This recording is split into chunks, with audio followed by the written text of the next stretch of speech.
Hello, everyone. This is so great to see you guys. This is Cece Schatz, and you're listening to WGSN-DB Going Solo Network. And those of you that don't know me, I am the doyenne of relationship building. I help take you through that transition of relationship loss through dating and living your best life and being okay with being single if that's what you need to do for a while. We want to make you comfortable with that. But tonight we have a wonderful guest on, and I'm very, very excited because we have an expert in divorce. And when I say that, I mean truly, for goodness, she is really great. And here's a key, is not just about the divorce, because, we all can get divorced, right? It's just the mechanics of the divorce.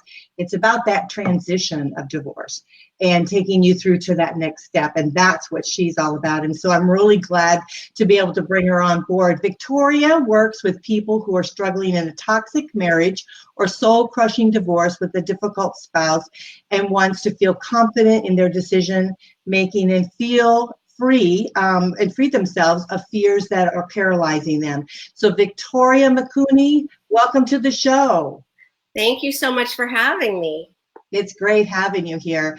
I wanted so much to connect with you because your background, I think, is so vital for us here, that are traveling through that transition of divorce, getting through some of the tough times in our lives. So tell us a little bit about your journey and how did you become a transformational divorce coach? Well, obviously, I had my own very difficult divorce. I don't think anybody would have chosen this field if it wasn't for a personal experience, right? So I had a 10-year marriage to a very controlling and abusive husband. We had 3 small children, and when I ultimately left, the divorce took 6 years, and he controlled almost every aspect of it and just made it so difficult. So as soon as I was back on my feet, I wanted to help other people in that situation because it had been so difficult for me. So I started doing volunteer work for the Coalition Against Domestic Violence. I mean, there had been abuse in my marriage. So I was trained by that agency to be the advocate who would show up at the hospital when a victim presented with a domestic violence issue. So I was trained in coaching these victims, usually women, in trying to get them not to return to their abuser. A lot of times people didn't think they had the option of not going back to the abusive situation they were in. So it became my job to open their eyes to other possibilities and to empower them to feel that they could survive, or they've been through so much brainwashing to believe that they couldn't do it on their own. So that was where I gained all of that skill set of helping people feel empowered enough to be able to leave an abusive situation or a controlling spouse. And I had a corporate job that I worked at, had nothing to do with this. I was an advertising copywriter.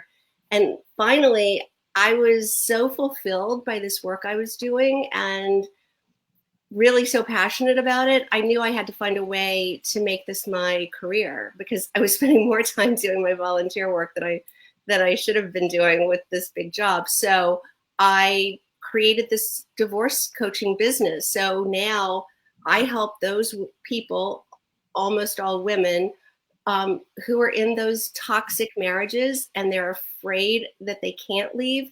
They've got children, or he controls the money, or they haven't worked in 20 years, or all those reasons that we think we can't leave. And I work with them to undergo a transformation where they realize they can and they have to, because they have to save themselves and their children from this really toxic situation. I think that's wonderful what you're doing, because I do know it within my own experience is that when I was going through a very difficult time in my marriage, my first marriage, and I didn't realize I was married right out of high school, and I had this fairy tale idea of what marriage was supposed to be like, right? My parents were happily married. I thought I understood it, and then my marriage was totally different. And I kept thinking to myself, well, things will get better. Oh, I'll do this, I'll do that. and it didn't get any better. It just kept getting worse. And so that's what, when I read your information, I just thought it was such a connection there, because I thought, you know, definitely there were women out there and men, I know through my divorce support group, that are feeling, or were going through the same thing, and they kept trying to fix it, but it wasn't necessarily going to be fixed. So let's talk a little bit more about our topic that we're going to have tonight. I'll put it up for everyone. It's the top 5 things you need to know when divorcing a narcissistic person. So we need to talk a little bit about this, because they have these particular traits that you know, it just doesn't change for them. It's just part of their makeup, their personality, isn't it? Well, yes, actually, there is no therapy and no drug that can cure narcissism.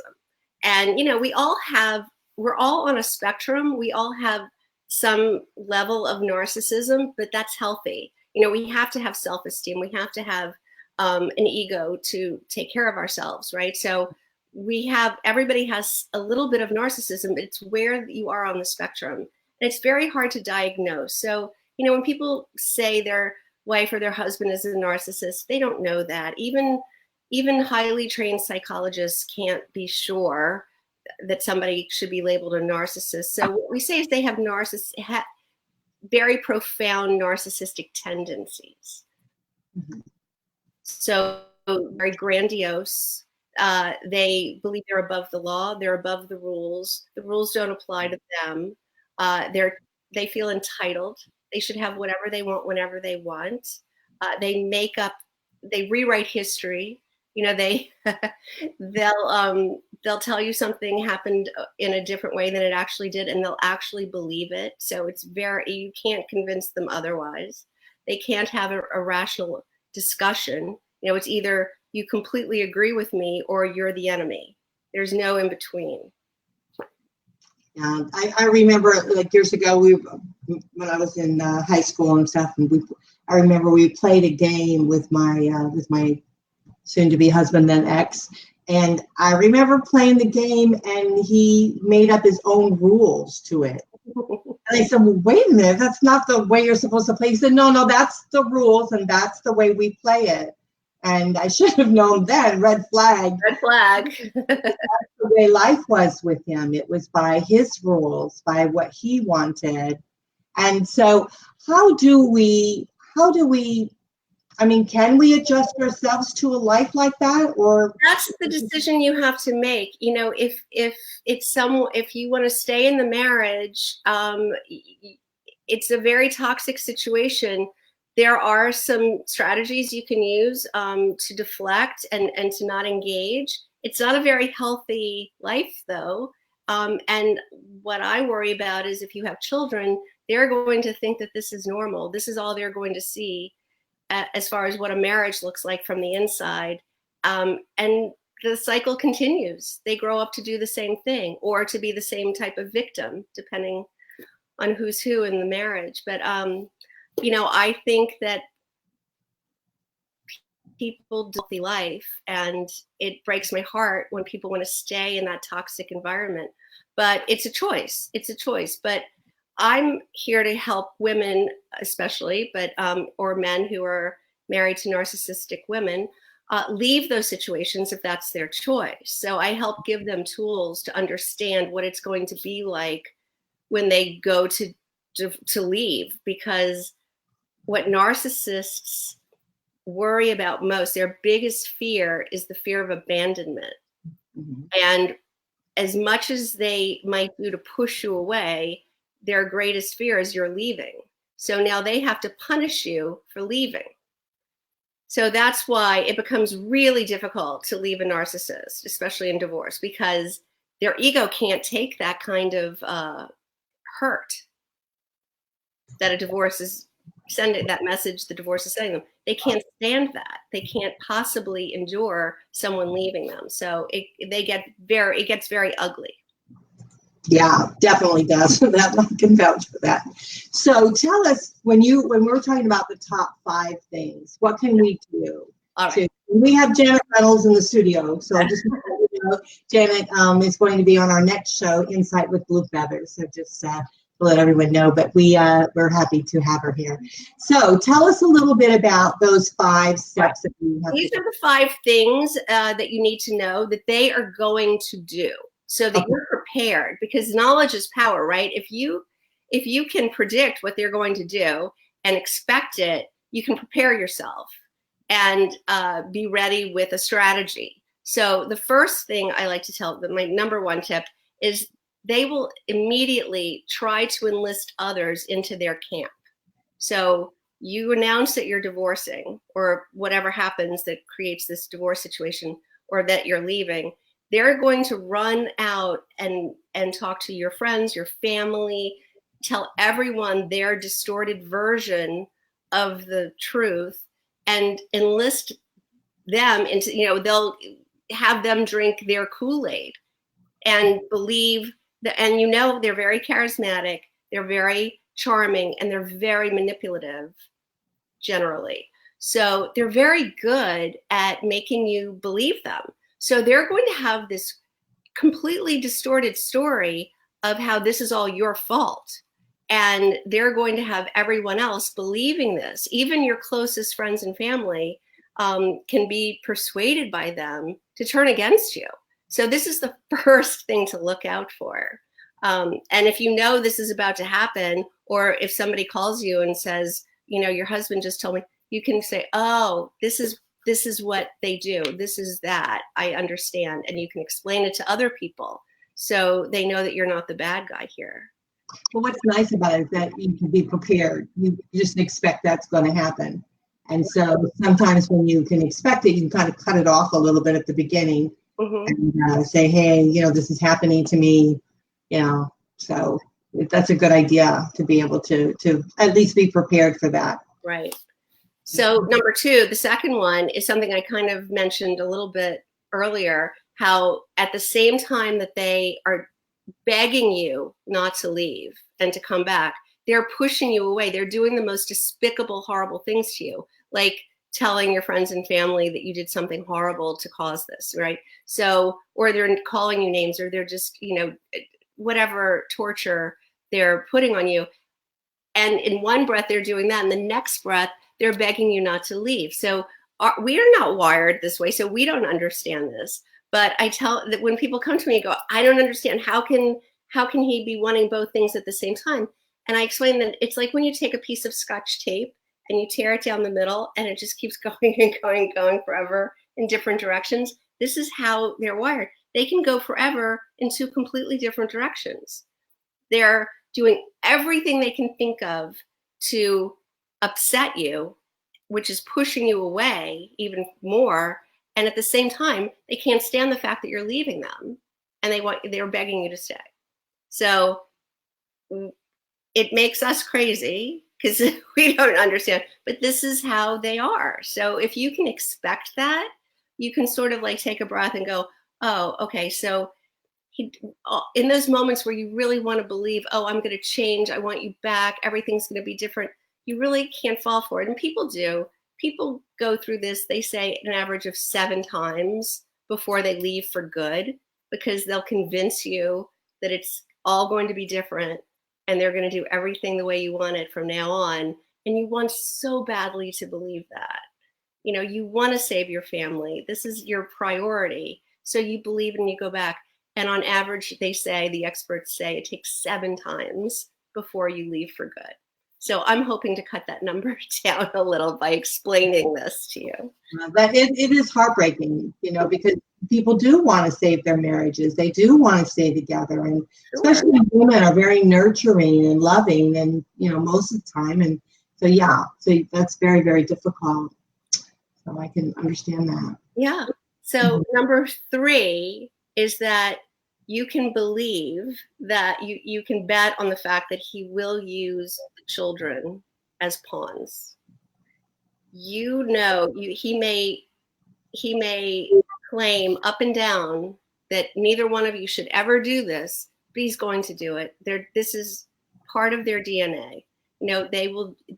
They can't empathize at all, and certainly not with their children, because they see their children as an extension of themselves, their property. You know, they're just there to glorify them. They're not separate people. They're there for their own use, which is to make them feel better about themselves, like vicariously through their children's accomplishments, or, you know, so that's what their children in their minds are there for. So of course they're going to use them because that's what they think they're there for. They're there for his benefit. So do not be surprised when he lies to your children, tells them things that are very hurtful to them, to turn them against you, to alienate them from you, to make you out to be the bad guy. I mean, there are no boundaries.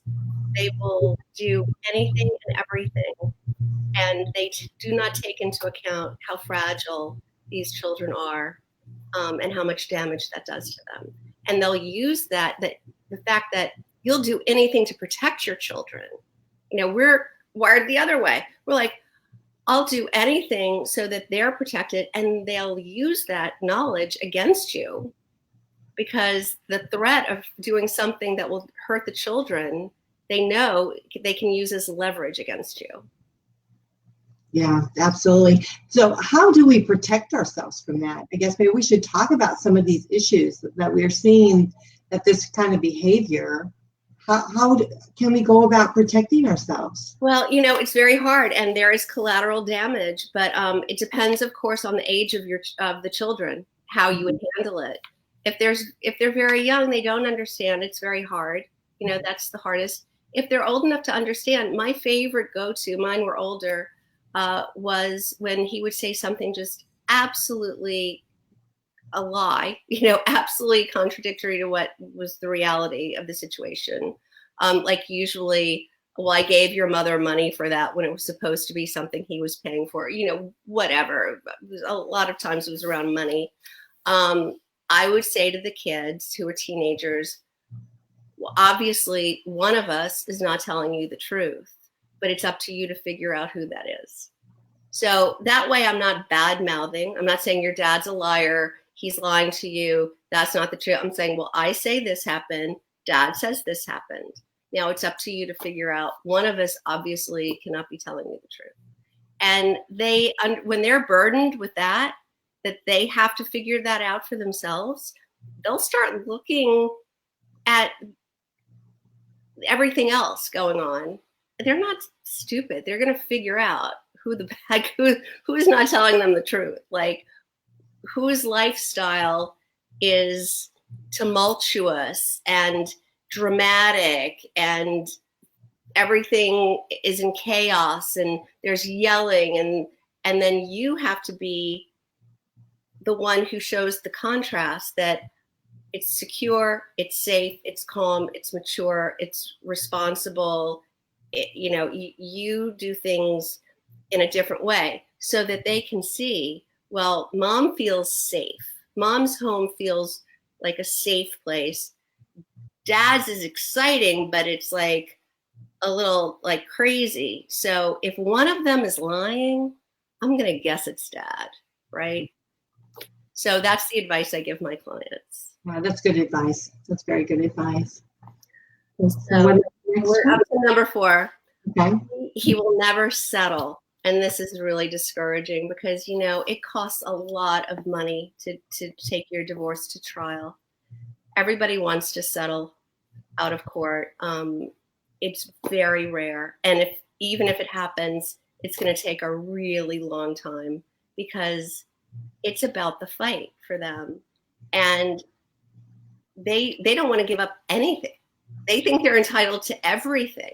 So there's no compromise. There's no negotiation. It's all or nothing. It's like, I get everything, you get nothing, because you hurt me and you're leaving me and now you deserve nothing and I'm entitled to. So it's really hard to come to a settlement agreement with somebody who doesn't ever want to give anything up. And then even if you get to a place where their lawyer pushes them hard enough to get to a place where you might settle, in the 11th hour, they'll move the goalpost. They'll say, oh, well, now I need, when they see that it's about to happen, they'll change the rules. well, now it has to be this. Well, no, I never said that. I said that, it's just never going to be what they say it's going to be. It's going to take a lot of legal people, lawyers, if you have law guardians, psychologists, whoever's involved in the case. It's going to take a whole team of people coming down on this person, pressuring them to settle, because they're not going to do it willingly. What I'm hearing, Victoria, is that you really have to, with these type of individuals, you really have to look at divorce differently. It's like so often we have a set parameter when we go through court. It's like so many days you do this, you fill out this document, this much time. You go through all of these different steps that you have to go through. But the reality is when you're dealing with these type of individuals, and I think many people are, I think there's a lot of them out there. And so when you're going through those, you can't go through just the normal steps and thinking that it's going to be done. I remember, even my judge said, this should be over with by now, but we're not talking about a realistic person that you can deal with, Exactly. So I urge people to find a lawyer who is well versed in going up against this type of personality, because they don't all get this. And a lot of them are very naive to what these people do. I'm on a crusade personally to educate the whole legal system about this. And it's rampant, especially in divorce courts, for them to understand how uneven the playing field is. When you have a woman usually who's been brainwashed, victimized, abused, controlled by this bully, and now he's bullying her again through the court system, it's devastating. And they have to start, and the abuser is so manipulative, so charismatic, so believable. They need to be trained in recognizing when there's that imbalance. Yeah, I totally agree with that. I feel like personally myself, I'm going through and dealing with this for many years with individuals. I think it definitely needs to be reevaluated. The old system is just not working in today's world. No, it's just not working. A lot of people, what's happening is those that are manipulative, they get with their attorneys, or they do research, or they do whatever to really, get the court and all of that going in their favor, when that's just their MO, Exactly. And reasonable people who just want to move on, who just want to cut their losses and get their life back together. They want to get through it. They want to do the right thing. They want to tell the truth and say, this is what's fair. Let's just part ways. But that's not how these people think. They will find every loophole. They'll find every strategy. They'll lie, they'll cheat, they'll manipulate the truth, they'll hide things, they'll do everything they can to make it last longer, make it unfair.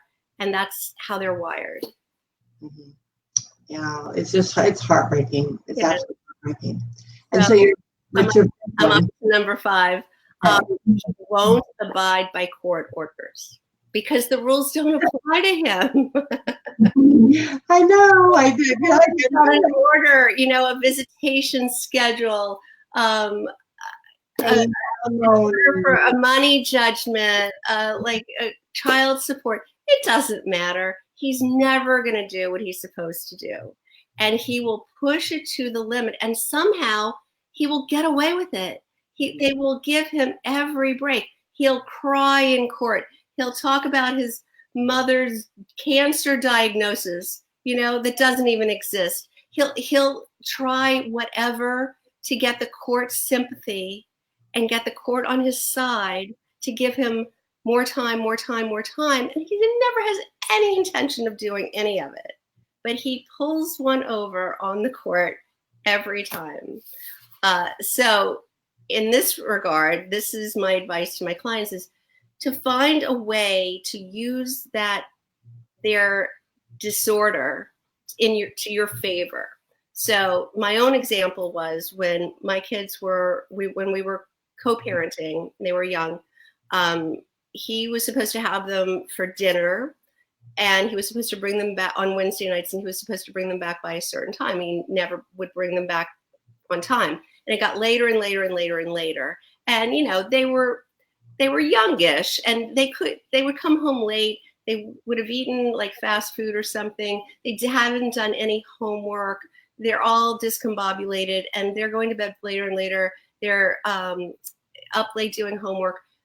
And the nurse at school is telling me they're all in her office, all three of my kids, every Thursday because of this late night they have, and they're stressed because they don't have their work done. And so my lawyer's writing letters, nothing, nobody cares. I just look like a petty ex-wife saying, he's bringing them home late all the time. You know, the court doesn't care, and they have bigger fish to fry. So all I'm doing is spending money on letters that my lawyer's writing that aren't doing any good. So I just took matters into my own hands. And this is how I used his disorder in my favor to get him to do what I wanted him to do. The next Wednesday night, when they were supposed to come home, I got in my car and I drove it around the corner of my house where I could see my house, but they couldn't see me when they drove in. And I parked and I sat in the car and I read for an hour or whatever. And when they came home very late, an hour and a half after when they were supposed to, I raced around the corner as if I was running late. And he's standing in the driveway going, like, I can't believe, you know, you're so late. And I get out of the car and I go, oh my God, I lost track of time. How long have you been here? I'm so sorry. And he was like, it's 9:30. What are you thinking? What are you doing? They should have been home an hour and a half ago. Where were you? I'm like, I was out, and I just like, I guess I lost track of time. I'm so sorry. He's like, what do you, I can't believe, you know, all mad at me. So the next week he had them home early because now he wants to catch me not being home when they're supposed to be home. He certainly is not going to be my babysitter. So I'm out having a good time. You know, he wants me there tapping my toe going, where have you been? As long as I was mad, he was going to keep doing it. If he thinks I like it that way, like, oh, keep him out later because I'm out having a good time, that's not going to work for him. So just flip the script, and it's much more effective. Yeah, it's really, I guess it's really about shifting your mindset. You know, you just can't think logical about and be kind and considerate. You have to just kind of just change it completely around. It's like crazy land.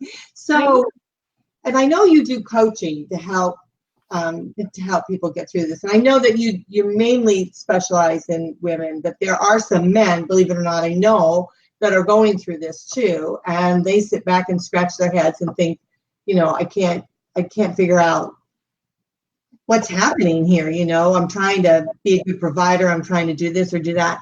So if you were going to be coaching someone that is going through these kind of things, is there a couple tips that you can give them on what they need to maybe bring with them or start gathering to be able to start coaching them through divorce? I'm sorry, bring to me or bring? Yeah. Like if you're starting a new program with them and you're going to be working with them, is there anything that they need to, any information they need to get together? Or when I have a new client sign on, I give them a lot of paperwork to fill out. They answer a lot of my discovery questions, you know, so I can see where they are and what support they need. So they don't have to come with anything. I will ask certain questions. The first step to take in getting support from me is to sign up for a free call with me. So I have them scheduled on my calendar. I'm sure we'll put the link into this post, and they can go right onto my calendar, schedule a free call, and right then and there, they'll get a form to fill out with like 3 or 4 questions right off the bat, so that I have a sense of what's going on before we ever even get on that call. And then when we get to know each other a little bit and I understand what's going on, I'll be able to tell them if I'm in a position where I think I can help them.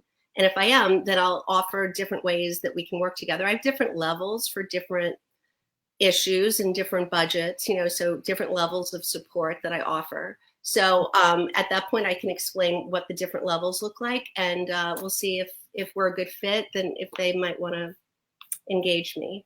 Yeah, because I was thinking about it, and I thought, since it's so, it's so difficult to be able to kind of predict the other person, how they're going to react to things. It's when you're trying to get together and coach them, that you need to really kind of know where they're at, know what they're going through. Right. Well, that Get Acquainted call that we have, that's where I really get to know the person. I don't, it's like a 45-minute call. It's not quick.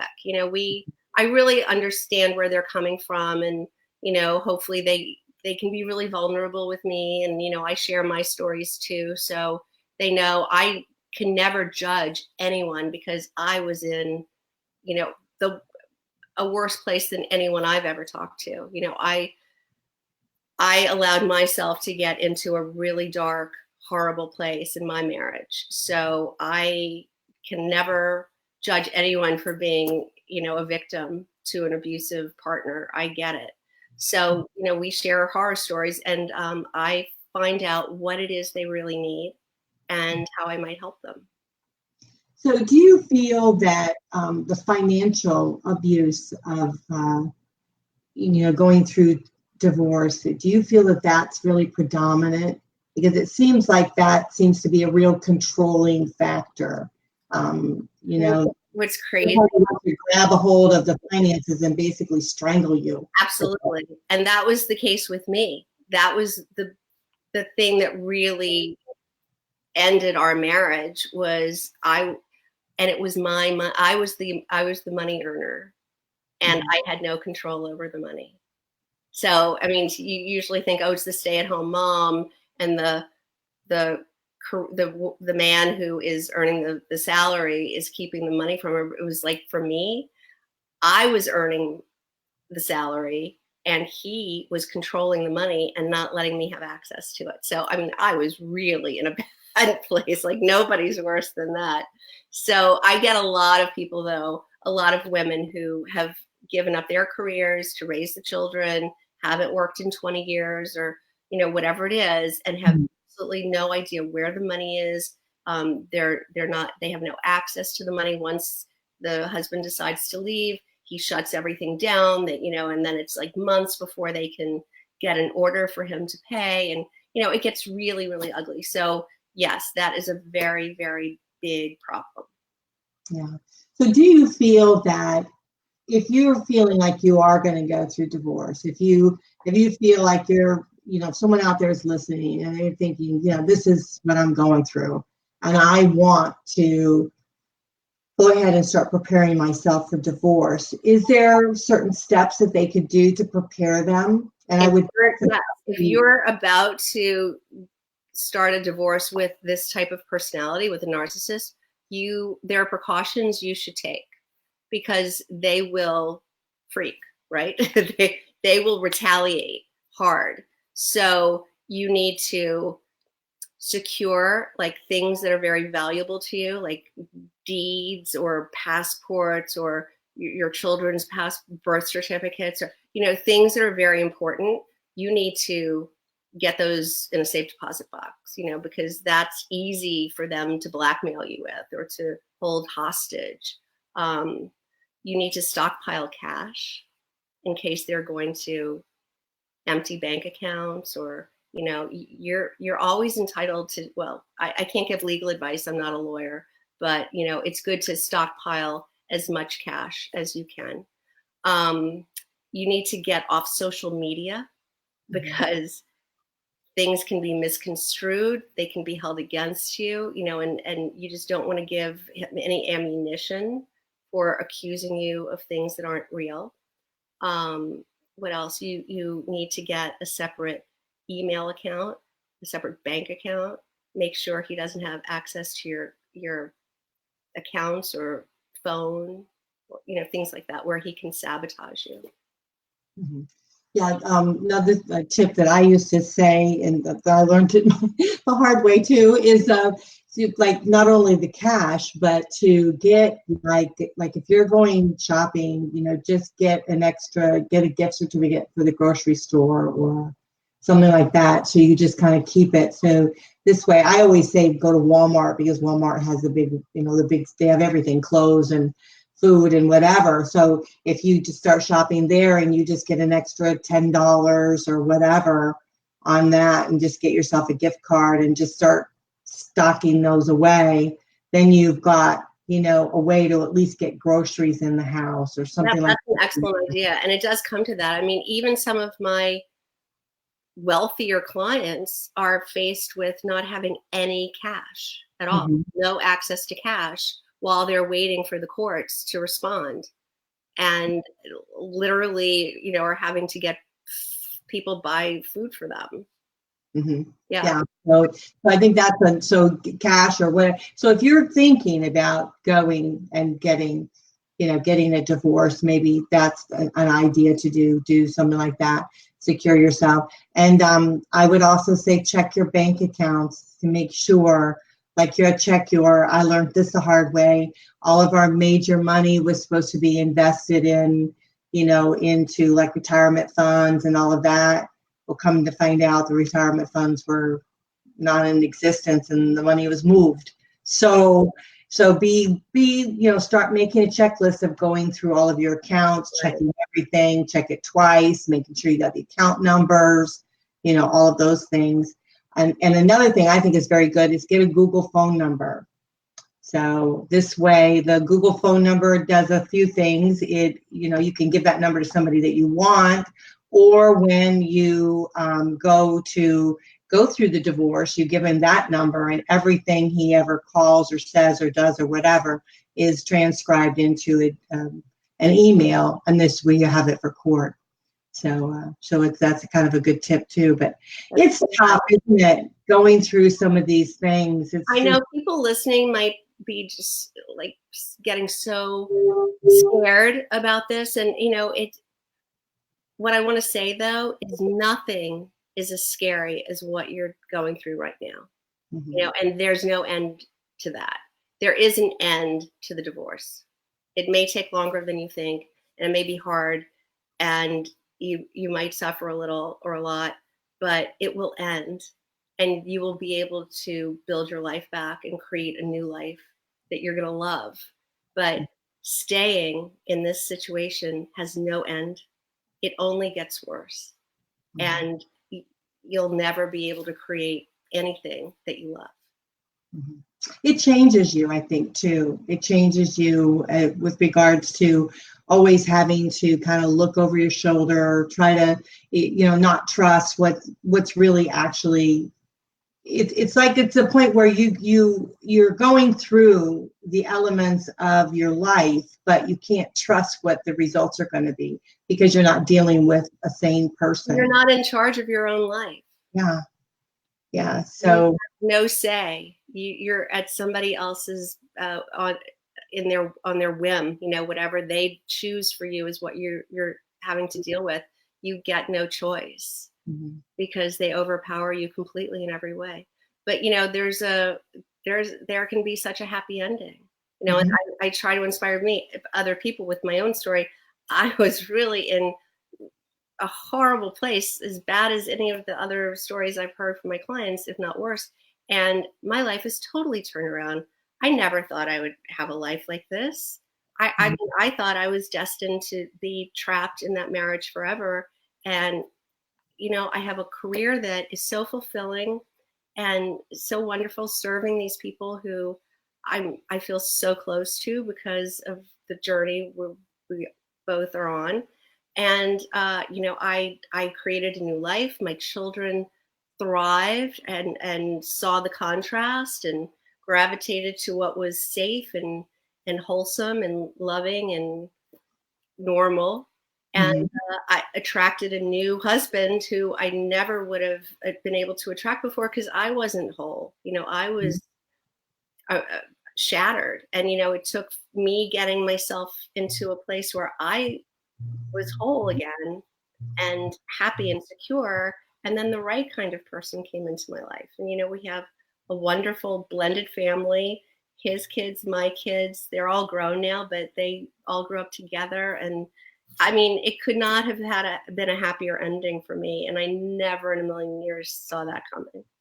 Oh, that's wonderful. And I think it's very important for those out there that are listening to understand that even though you're going through something, it's really, I think a couple things come to mind is preparing yourself and connecting with those that are going to really be in your corner, such as you know, coaching. And I just love what you do. I think it's so valuable. I want to put your information, you're welcome. We'll put your information up right here.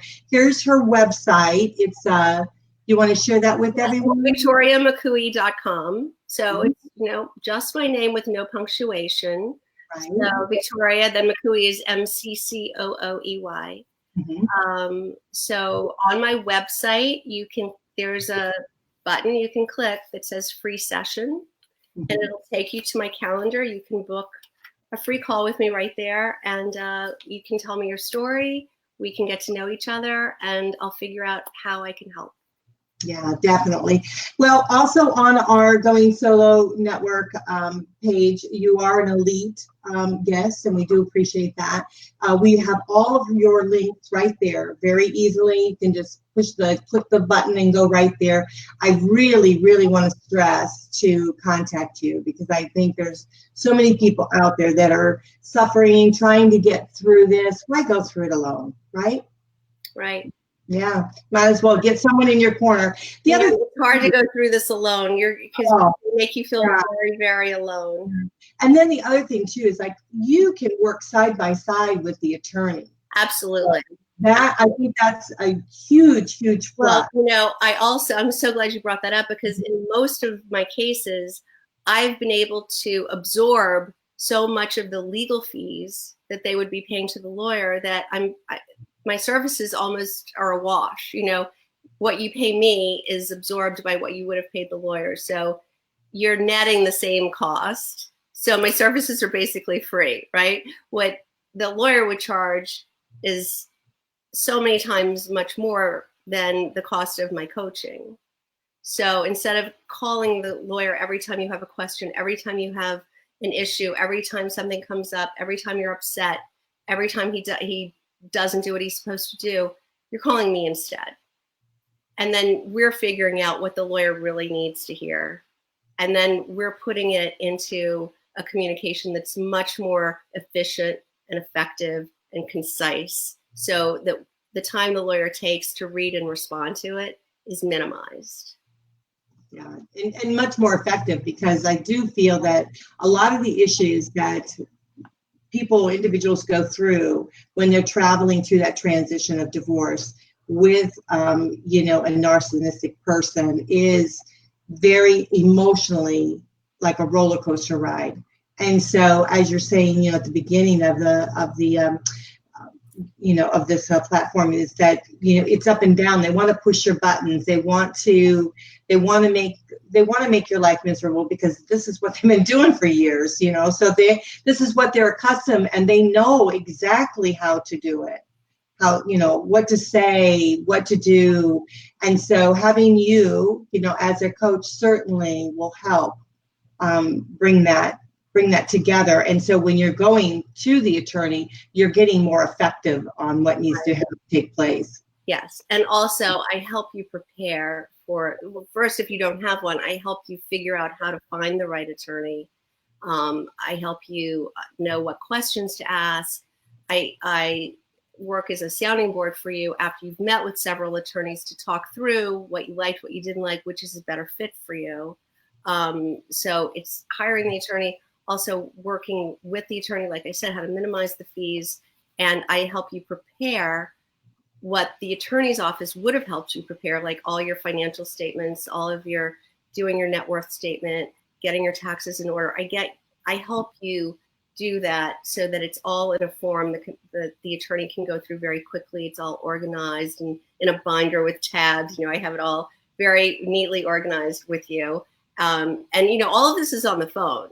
we're doing all the, or Zoom or however you like, but you don't have to be where I am. My clients are all over the country. So then you show up at your first lawyer's meeting at their office with everything they were going to ask you to do, and they were going to have their staff work with you to do it. So usually I pay for myself in that first visit. Yeah, that's great, because it's very, very important, because when you're starting out in the divorce, it's very important that you feel that you've got it under control, because it can easily slip away, and then you just feel like you're just on a big hill and the ball's just rolling down, and you just don't know what you're going to do. And so I love it. I love what you do. I know you're an expert at it. You've been doing it, and for a while. I've had a lot of success with my clients. They're very happy. I invite you to read the testimonials on my site. I'm always adding new ones. I'm so blessed that I attract the most wonderful clients who really want this help, and they're open to making these shifts so that they can get out of this and into a much better place. Oh, you're great. It's just so wonderful to hear this and have you there. So awesome. Kudos to you for it, for sure. Thank you so much, Cece. So, okay, everyone, we left her website right up here, VictoriaMcCooey.com, and you can just reach out to her if you've forgotten and you want to, later on, you want to come back. It's right on our Going Solo Network, WGSN-DB Going Solo Network page. So we've got all of her information right there.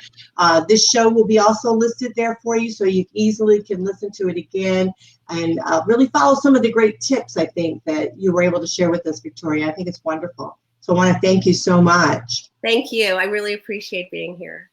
Okay. Is there any last words you want to share with the audience before we close out? No, I hope everybody who is in this situation will give me a call, because at least we can talk. I want to help at any level I can. That's very sweet. You're a wonderful person. I want to thank you so much. We really do appreciate your time tonight. Well, let me tell you, this was a great show, and you were listening to WGSN-DB Going Solo Network. I'm Cece Schatz, and you are listening to Going Solo with Cece.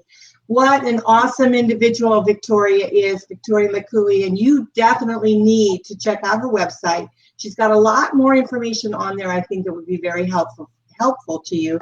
But better yet, give her a call. Her first consultation is free. She will talk to you with whatever your needs might be. She'll give you that direction, that sense of need, or where you need to go with everything, that path that you need to start working on in the journey of getting through this. So I want to thank you all for joining us. It's been a joy, and as always, we'll see you right back here next Thursday night. Bye for now.